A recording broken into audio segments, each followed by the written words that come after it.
going to talk about the concept of rights in kind of a controversial way, I'm going to be honest with you, because rights were not designed to liberate the citizen. They were designed to stabilize the state. And we got to get that right. I want you to understand. A right is the government's way of saying we already know what we're capable of doing to you. That's what they're saying. It's a warning label on a weapon that's still loaded. To need a right is to already live in a system that intends harm. I just want you to picture it. Every protection is an admission of appetite. And a government that must grant you protection from itself has already confessed its intent. Rights are seatbelts in a car that's still speeding toward a wall. They don't prevent the crash, right? They don't prevent the crash, but they do manage the injury, right? So each wound that happens produces a bureaucracy of morality. Power produces paperwork, right? When slavery, segregation, or silencing can't be justified, picture it like this, right?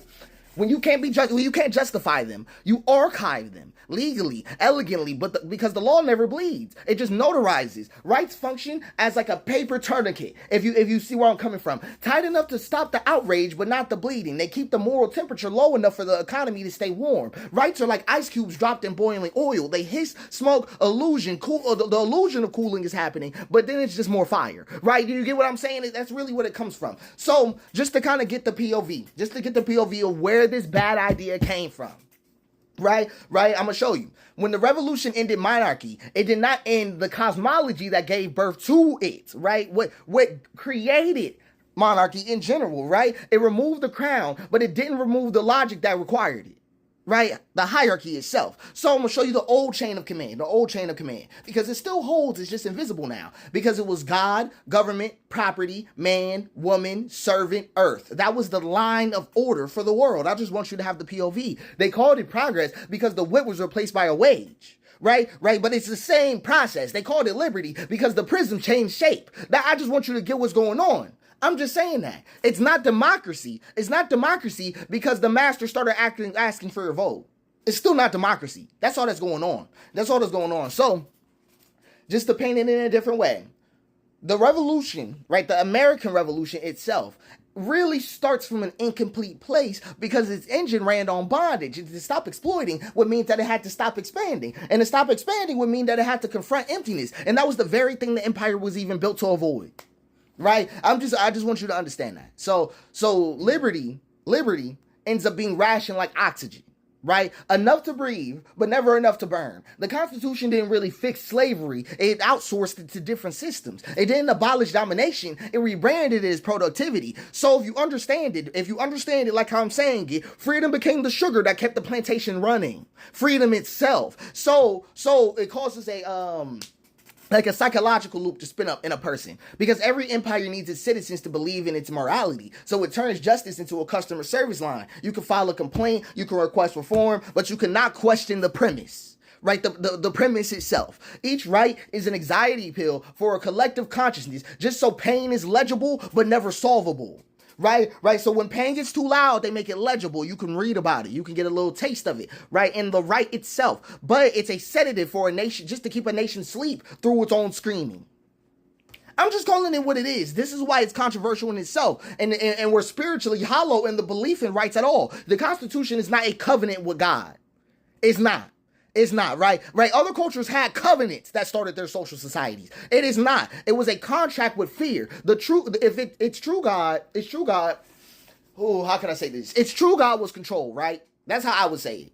It's true God was control, and its trinity was order, property, and survival. And that's really why it feels sacred even now, because it inherited the church's tone, but none of its grace. None of its grace. So they end up swapping divine right for national right. They kept the throne invisible and called it a law. So the parchment can't be considered a promise because it's the same veil stretched over the altar of hierarchy that they had back in the temple. It's the same veil, right? The exact same thing. That's why I'm just talking to you directly. I'm not even trying to make it too dramatic or nothing. I want you to understand the shit. So when rights replace relationship, society just becomes a collection of contracts, not necessarily connections. Paper ends up replacing presence as a whole. And once the paper burns, the illusion ends. That's what's happening right now. The bureaucracy is outliving the belief. Every amendment is just an apology. And you know it. If they passed an amendment right now that gave women the right to their bodies, it'd be an apology. Right? I'm just giving that. Every freedom that they offer us is a performance review. We're watching the chandelier fall in democracy, and it's beautiful. It's beautiful. Light, tragic sound, but nothing left to sit under. I'm just saying what it is. I'm just saying what it is. So to finish the real revolution would mean abolishing permission itself. Permission itself. It would mean remembering that freedom does not descend from institutions. It rises from being, right? But right now we live in a country, and I word it like this for real. We live in a country with its eyes closed, gun in its hand, trying to figure out who's people and who's living. That's what's going on. That's what's going on. That's how bad the situation is. So until we get from we the people to we the living, it's going to be that situation. It's going to be that situation because it really is presence over policy. It's the presence of these people. It's the presence of the living that matters over the policy, right? That's what keeps the world from devouring itself in general, right? Our presence. Policies have never saved the world. They've never saved the world. I just want you to pay attention to that. So a constitution written in awareness would have no clauses. It would only have conduct. Right? It would only have conduct. Its first law would be care. Its only enforcement would be truth. Right? It would be about setting the environment up so that way the freedom of speech could happen. Right? That would be what it's about. Right? So it wouldn't be about if we lost the freedom of speech that it wouldn't exist. No, you set up structures that demand it exists.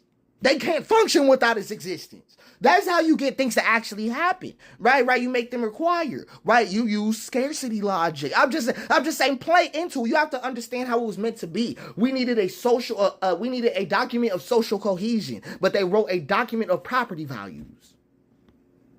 That's what happened. And IOUs that'll never come.